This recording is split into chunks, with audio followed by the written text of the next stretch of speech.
What if some of our most basic assumptions about health and fitness are mistaken? What if so much of what you are doing to be strong and flexible is hurting your health in the long run? This woman's strength is truly bone deep. She doesn't need muscle strength to carry these rocks because naturally aligned bones are doing the work. This man, were he to try carrying rocks on his head, would have to use straining muscles to do this, since he can't rely on aligned bones to help him. His strength is superficial and temporary, and will last only as long as he continues to work at it, over and over again.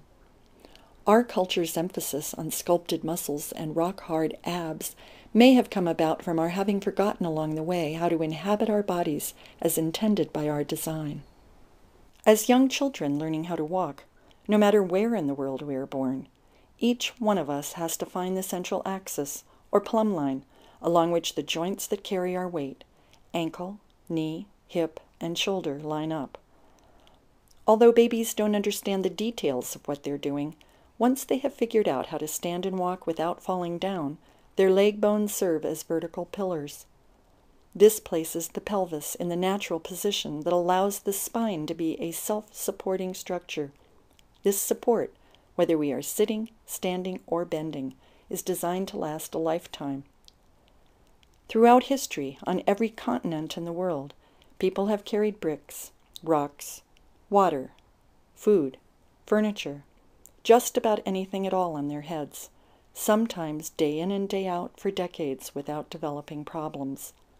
While it is true that some people who carry heavy loads on their heads do suffer serious damage to the spine, it's not because of what they do, but how they do it.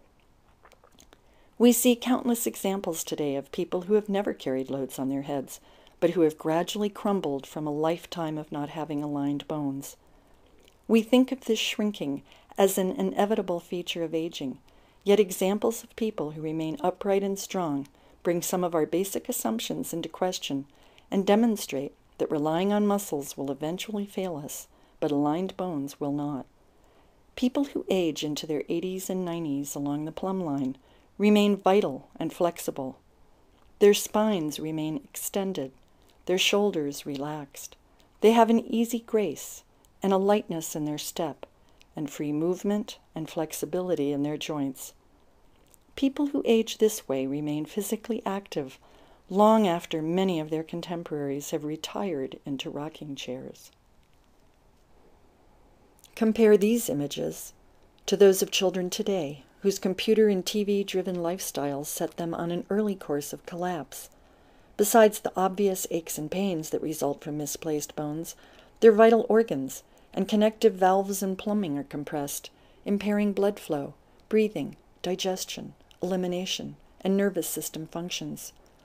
Just how much of a part do these conditions play in determining their future health and the development of many modern diseases that have become epidemic? No one really knows because our current beliefs about alignment and good posture are thoroughly misunderstood. Certainly, were we to have the parts of our car engines so out of whack, we wouldn't be surprised if our cars broke down. The fact that this is not being addressed by anyone today, especially within the medical community, represents one of the biggest blind spots in our thinking of what contributes to overall health and true fitness. The human body is governed by the same laws of nature that apply to physics and engineering. An architect designs a house with vertical pillars that are essential to supporting the weight of the physical structure. It's not difficult to imagine the stresses placed on a house when its foundation posts are not absolutely vertical. Welcome to the land of suck and tuck, where as an entire culture we are taught to tuck in the butt, suck in the belly, lift up the chest, and draw the shoulders back. This, we are taught, is the proper way to stand up straight. But is it?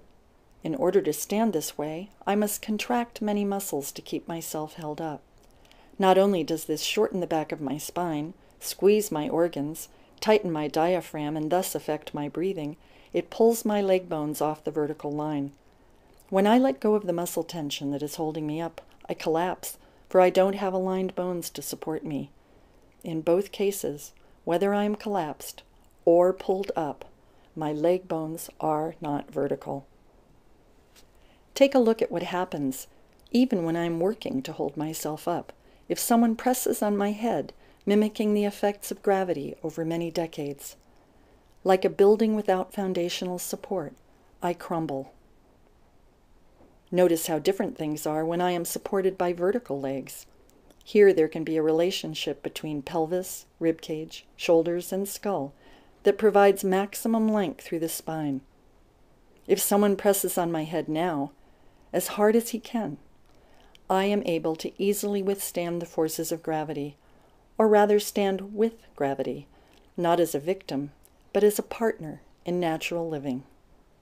Knowing these facts causes me to change the way I exercise, the way I might practice yoga, lift a heavy box, or bend to tie my shoes. Over time, as I apply this awareness, my body gradually realigns itself. Here's the good news. Just about anyone can relearn, with a bit of practice, how to return to the natural design that brings us into physical alignment with an essential aspect of who we are as human beings. In this way, we become free to be genuinely strong, easily flexible, and comfortably healthy for the full length of our lives.